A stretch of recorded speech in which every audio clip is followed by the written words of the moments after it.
Hello, hello. Welcome everyone who is joining our Thursday Lunch and Learn. I'm going to be your host, Gregory Goldston, and this will be the last one that you're going to be able to attend for this week. So, any questions that you wanted answered, please bring them forth. We'll give it a few minutes to make sure that everyone can get in here, put the questions in, get our responses prepped, all that stuff. A reminder, we do have a solutions marketplace, which is tied very closely to our decisions forum, by the way. We recommend checking out both. This one for finding the projects that you might be looking for, in addition to checking out other problems that people may have had and answers provided in the forum.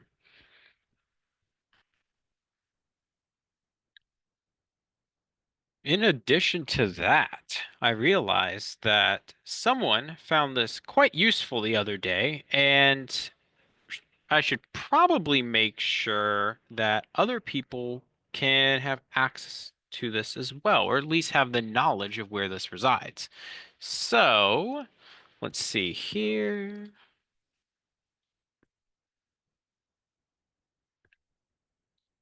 I'm going to flip screens real quick while we're still waiting on people. So I need to stop, and then we'll share here.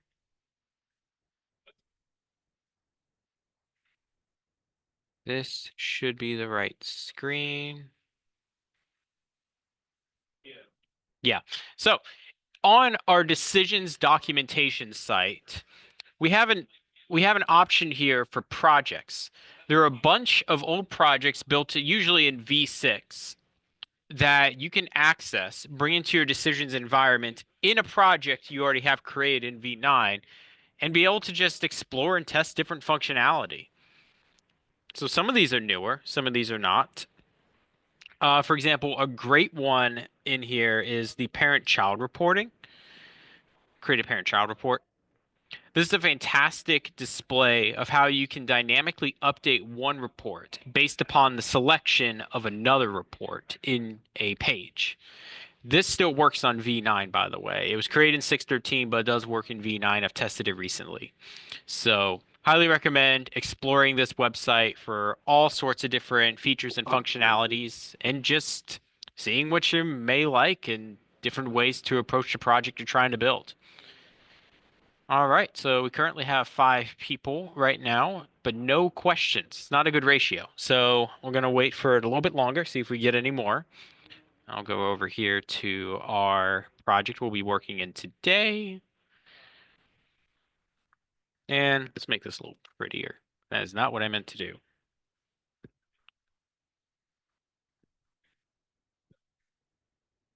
Oh well. Well, it's not working. No big deal.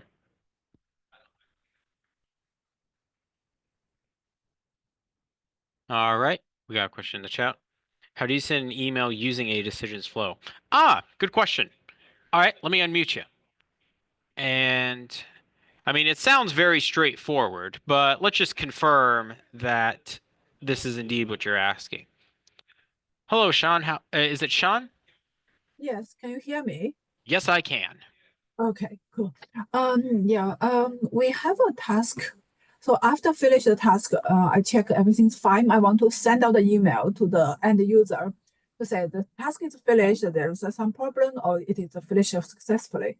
So I search in the decision flow steps. Hmm. There is some send email steps. I put my email email address there, but I didn't get it.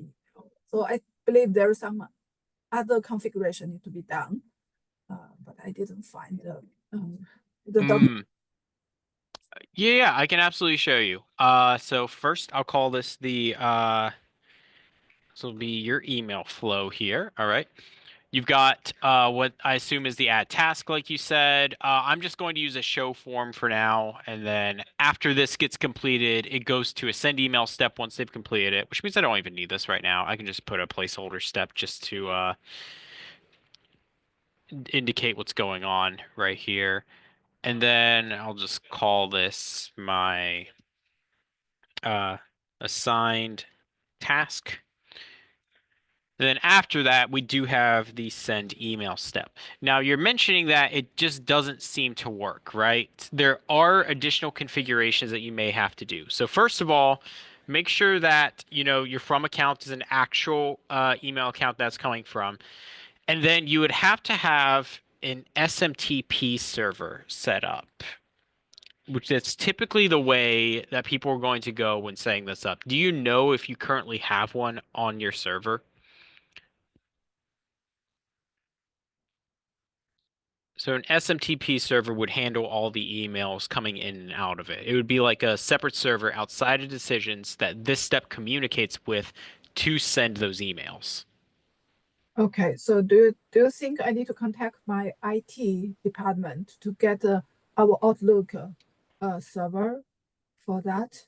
Right. And then there are two ways. Yeah, you would need to understand what those are. And then there are two ways you can do it from there. The first is to update the settings in decisions directly. All right. So Okay. you would be able to go to the settings XML that is in the folder tree under here. I'll put the full path in the chat for you where it's usually found, not always, but usually under C program, if I can spell program right, Pogarm, kind of like Parmesan. Program, files, decisions, decisions server, and then under that it'll be the settings .xml. You'll make all of the configurations you need there under the SMTP section of that settings XML. Or if you don't want to update your entire decisions instance to use that, there's a box here that you can uncheck under SMTP settings of use default, and then you can manually add in those settings you get from your IT department in order to communicate with that server and send the email. Okay. Yep, so you can either change it system wide or you can change it on a step-by-step basis, whatever works best for your use case. Okay.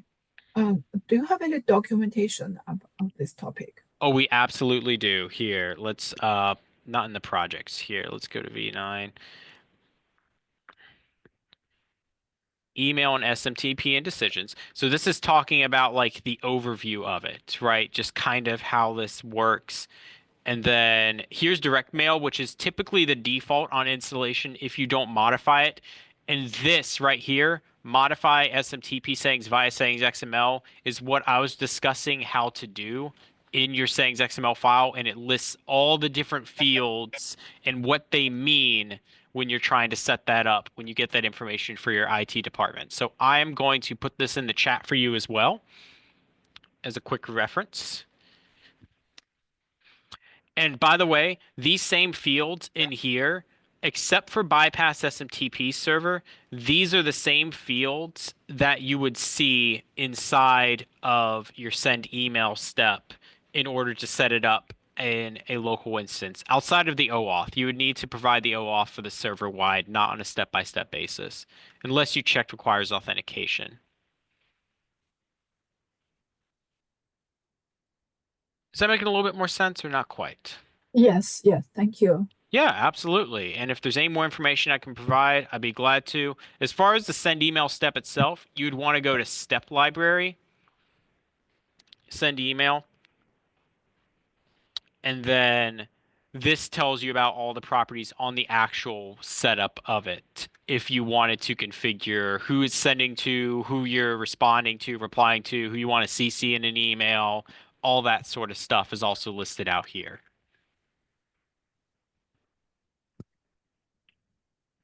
All right. Is there any other assistance I can provide for this question?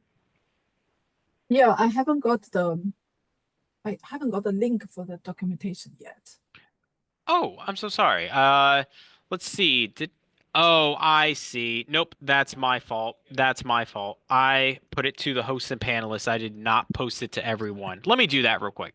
So there's the route. There's the route to it in your folder tree. Here's the documentation. Thank you. Yep. You're very welcome.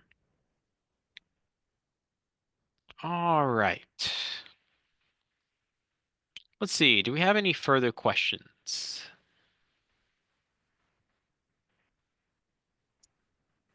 Nothing yet? And if not, that's all right. Here, I can exit out of this then. This is how you would set this up.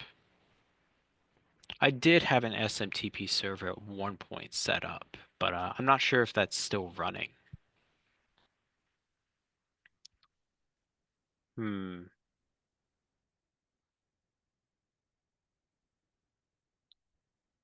Looks like we don't have a lot of people in this one yet, so I'll go over this for the people who are currently in the Lunch and Learn, as I believe that I have gone over some of this before.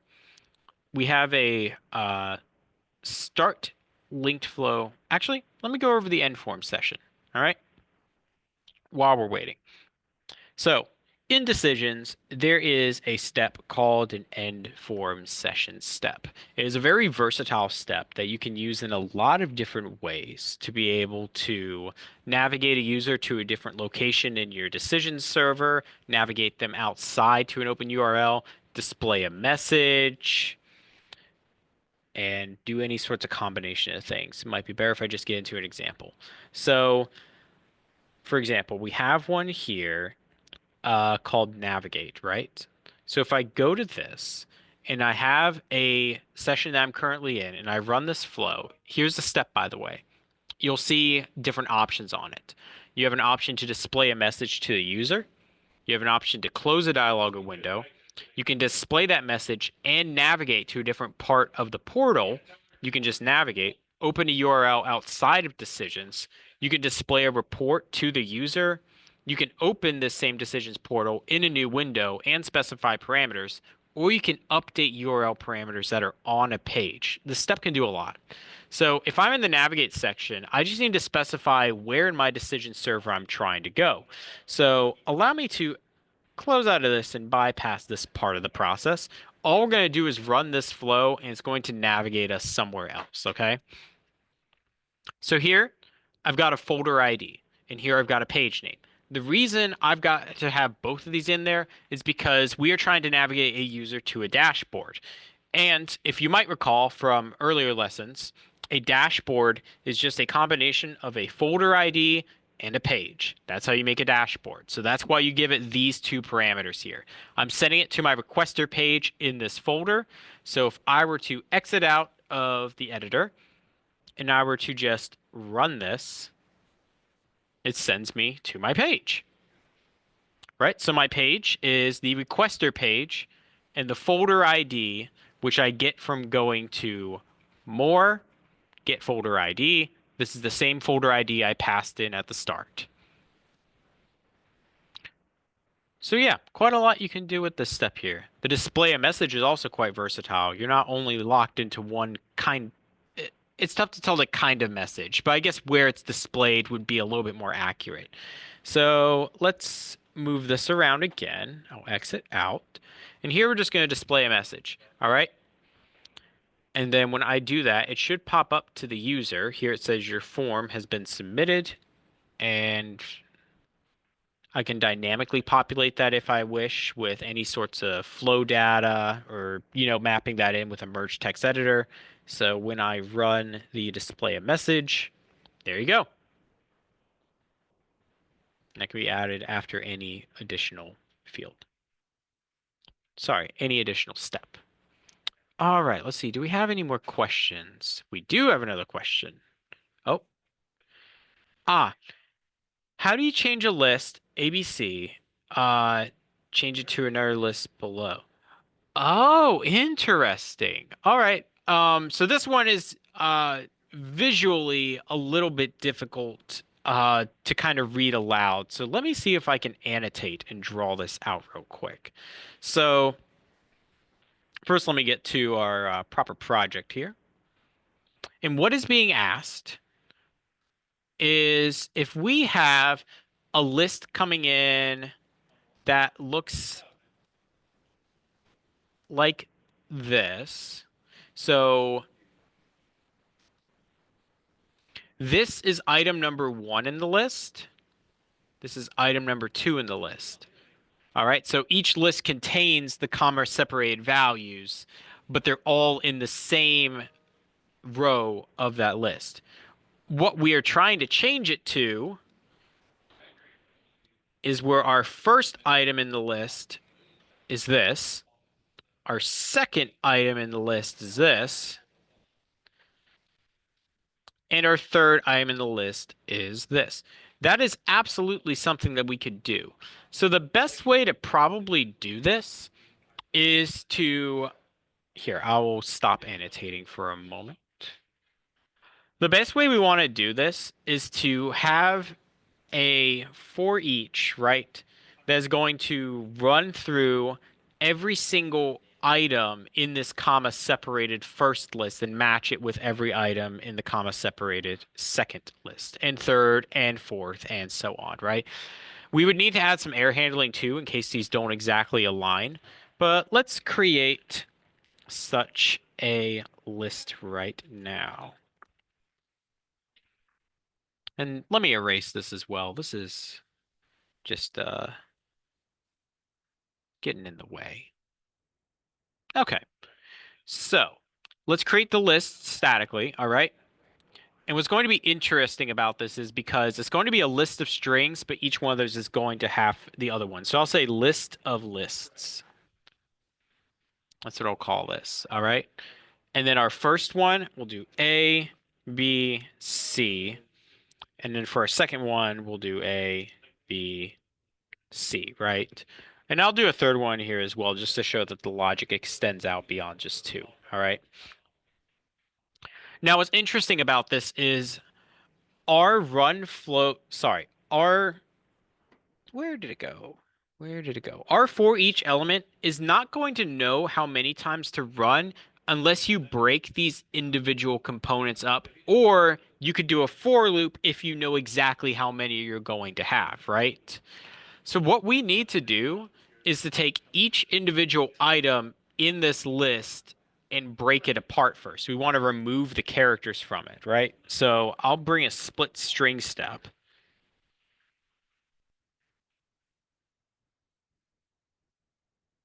But we have to do it for each string.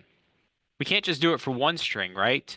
Running two loops may not be the most efficient way to do this. So let's try a run flows for list step. This is going to run a singular flow for every item that comes in from a list, and it is going to output a particular type of item as well, right? So the output type will be of type list string, which I may need to create separately from this in order for this to work. But we shall see. We shall see how this works. And we will go on from there. The input type will be a list of these strings as well, right? So I'll set this to constant. We're not going to remove null values because there shouldn't be any null values. And our input list will be our list of lists. All right. We go into edit and it's going to run this flow for each item in that list, right? So I'm going to get a split string.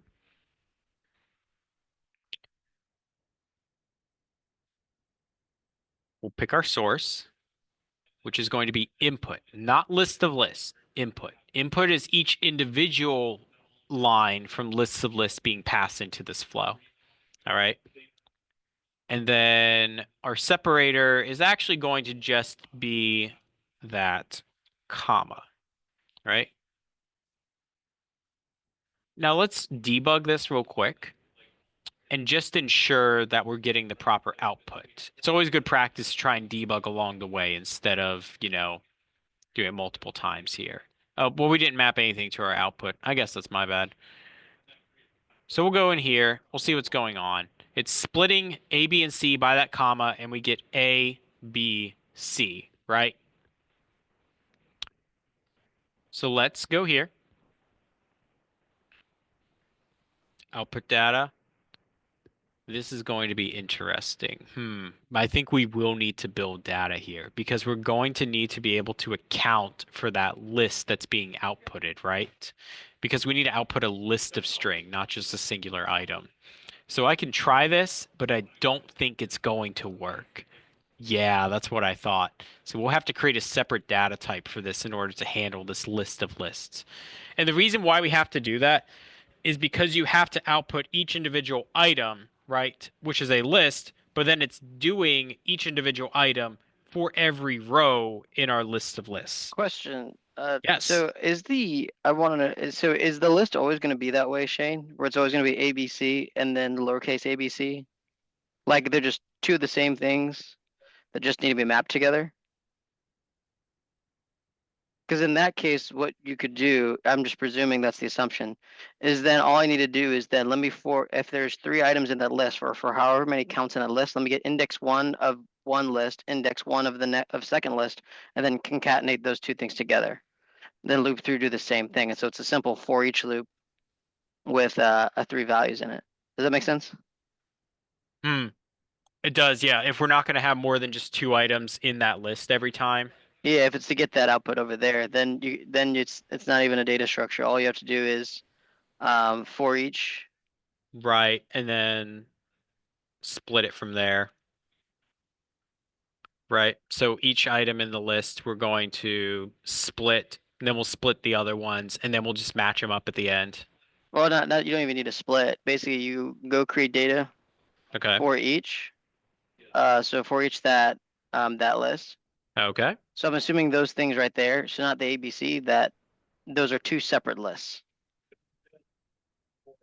Oh, I So see. so one's a capitalized list, one's a lowercase list, and then to combine the two, I just have to get the index of one and do it that way. Okay. Yeah, that makes sense. So we're actually putting in 2 different lists into the for each. Yeah, let's Yeah, do it, that. it just So, depends on what the context. Yeah, what really determines the pathway we have to do is just the context of why we have this situation. If it just says linear as this, then yeah, that's what I would do. Just for each one list, get item 0 from the other list, and then just connect those two together, add it, and then add it somewhere else. absolutely makes sense to me. And then we'll do A, B, C here. Cool. And then I'll just take in this one because it's going to be the same amount for either of them. And then get by index, get item by index. We'll go to next. And we're always, that first item we're spitting out is just going to be, oh, I did this wrong. My bad. There we go. Now we're going to be able to do that because each item is now in its own row. So it's now an individual item in the list. So item index will be our item index, but all we need to do is pick from the no cap list now. So we can match these up, right? So this is list item, this is item, and then we can just add them together. So with an add item to list step.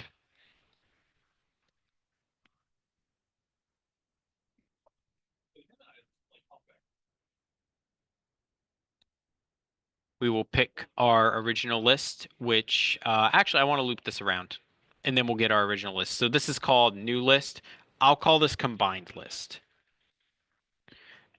And then because we have looped it around so it's connected to itself, we can then set this original list to combined list. Our output here is going to be changing the value of combined list. And then our new item, we are going to merge plain text, all right? So we are now aligning them together. It is going to be our item, right? And you want to do it comma list item, right? The other one. Oh, missed the end step there. Overshot a little bit. Now if we debug this,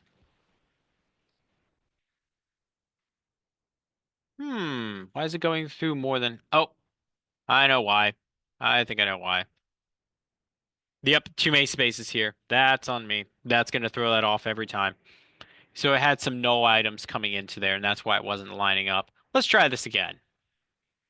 There we go. So now, when we add items to the list each time, we are going through our loop, right? We're passing in the item from the capitalized list. We are then getting the second item from the non-capitalized by its index, and its index will always be the same as the capitalized if it's going to be first with first, second with second, right? So it pulls the list item A. And now our input for the new item is going to be our merge text string of the first item, comma, the first item of the no cap list.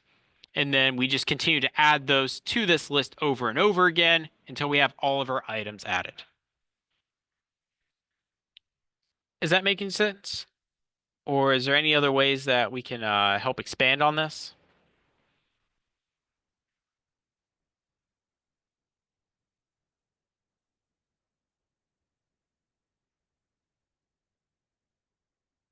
You should be unmuted, by the way. Yes, I can try this way. But actually, this list is two diversion. So you understand what I mean? But it's okay. I think I will try this first. Yeah. Yeah, you Thank you. got it. And I can absolutely export this and send this to you as well for you to be able to take this and look at it. Thank you. Yeah, sure thing. I'll make sure I get that to the end of to you at the end of this Lunch and Learn.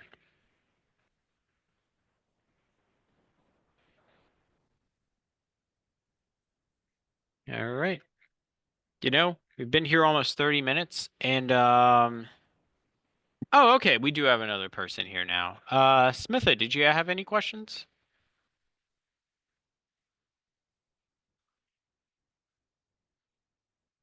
If you do, please post them in the Q&A. That would be fantastic.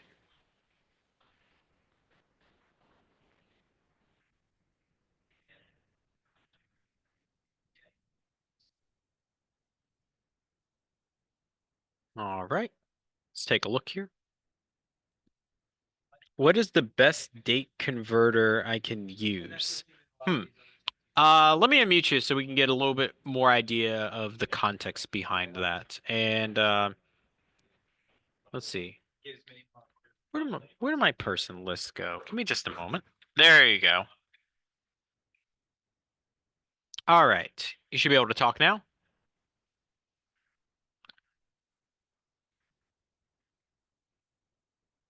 Are you able to specify or here? I'll go to a flow first. Let's just create a flow.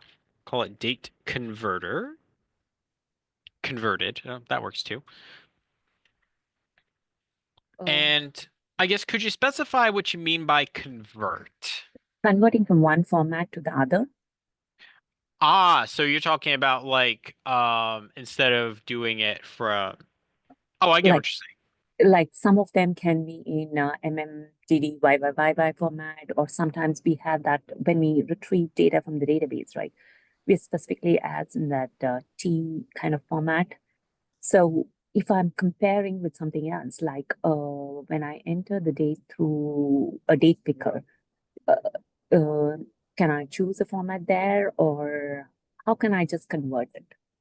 You should be format I able want. to you should be able to convert to different types when you are determining your input for it. So let's see here. So we're going to pick date time and then we have formatting, right? So let's see. We have year and month, month and day.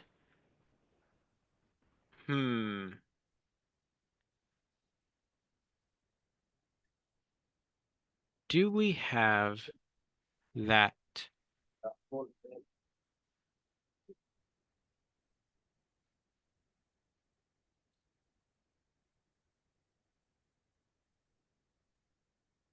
I'm confirming this real quick as far as where this might be. I'm not seeing it in here. So let's see if we can set the format somewhere else.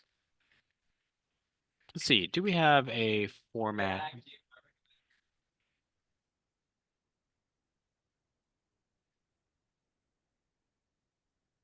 Get formatted date. Ah, here we go. Here we go. And then the format, we should be able to set that here. So let's see if we can change this to see if this functions as we expect it to. And then it will output a string. That makes sense. And then we want to output a string here instead, because once it's outside of what's the default datetime format, it may trying to fit it into that same data type may not function as we expect. So I'm going to put this out as a string, converted date time, pick that. And let's see if this functions how we expect it to. Yep, the day, the month, and the year. So this step right here will allow you to change that format as you're looking for once you have the date time, and then output it as a string to visualize it or use it elsewhere. 2024 one. Oh, I see. Hold on. What is this format? So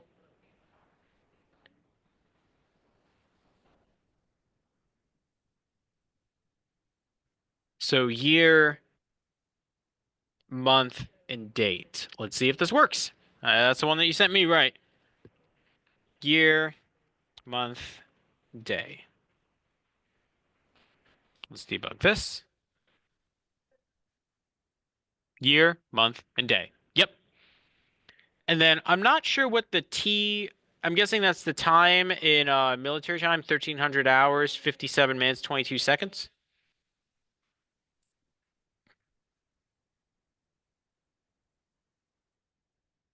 You need to compare this date with the date time picker. But I think it'll be okay as long as right now they've not asked us for a time conversion.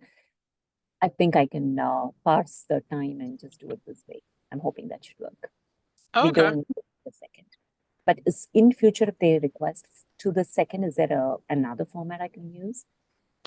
Let's see here. So for converting the date time to this, get formatted date time, and we're just passing in the date time here, not, yeah, get current time, formatted, get current date. Okay. My thought would be that you could possibly pass those out in a merge text format, right? So let's see.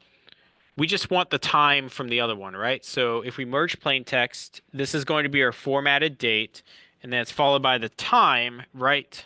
And we'll drop down our date time, which should have just the time of day. Yeah, here we go.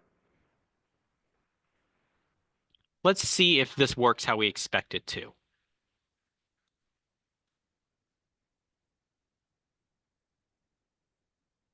There you go. You can probably concatenate that if you don't need it down to like well, that's way beyond milliseconds. I'm not gonna try and count each of those. But yeah. Would that work for the format that you're looking for? All those dots and stuff like that, I think so. I'll try this, but this is very helpful. I Yeah, can try it. absolutely. And we might be able to even cut that out a little bit more. Let's confirm real quick. Let's see if we can do that. So instead of saying just here, let me delete this. Get current time of day. And then days, hours.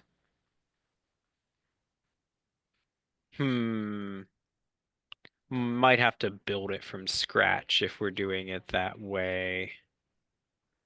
Get the hours, get the minutes, get the seconds. Let's try that. Hours.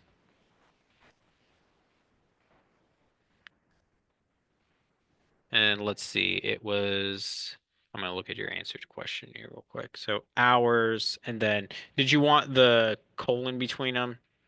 Hours, minutes, and then seconds. Let's see if this works.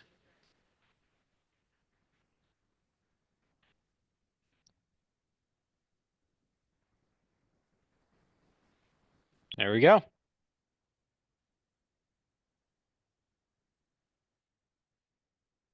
That one may need to be fixed. We may need to make sure there's a 0 before that so it looks nicer. But I think, Sure. yeah, Thank you. but I think we've talked before. Yeah. I think All right. Cool. Yeah. Did you have any further questions on that or with anything else?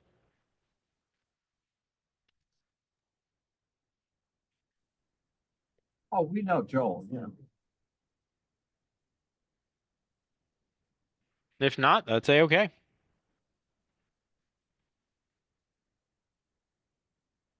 All right. Let's see. Oh, we do have another follow-up here. Oh yeah, you're very welcome, of course. All right. Well, seems like another small lunch and learn today.